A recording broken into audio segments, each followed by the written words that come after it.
7 जुलै रोजी आम्ही बौद्ध धर्मीय अल्पसंख्यक संस्था कृती समितीच्या वतीने एक दिवसीय धरणे आंदोलन देत आहोत जिल्हाधिकारी कार्यालयाच्या परिसरात। आणि आता जिल्हाधिकारी कार्यालयात आम्ही एक निवेदन दिलं की 2024ला एक GR काढला की अल्पसंख्याक संस्थांना 10 लाखाचा निधी त्यांच्या सुखसुविधासाठी उपलब्ध करून देण्यासाठी हा निधी देण्यात येणार। आणि त्यासाठी त्यांनी प्रस्ताव मागितले होते, प्रस्ताव सबमिट केले, प्रस्ताव पास झाले आणि मंत्रालयामध्ये गेले, परंतु तो निधी आजपर्यंत 1 रुपया सुद्धा सरकारने दिला नाही।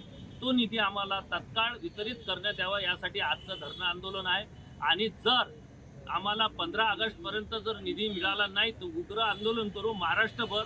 आणि त्या जे खोटा GR समजू आम्ही त्या GRची आम्ही होळी जाळू असा आमचा एक इशारा आहे। त्यासाठी प्रशासनाला विनंती आहे की आमचा निधी हक्काचा निधी जो संस्थांना त्वरित वितरित करण्यात यावा।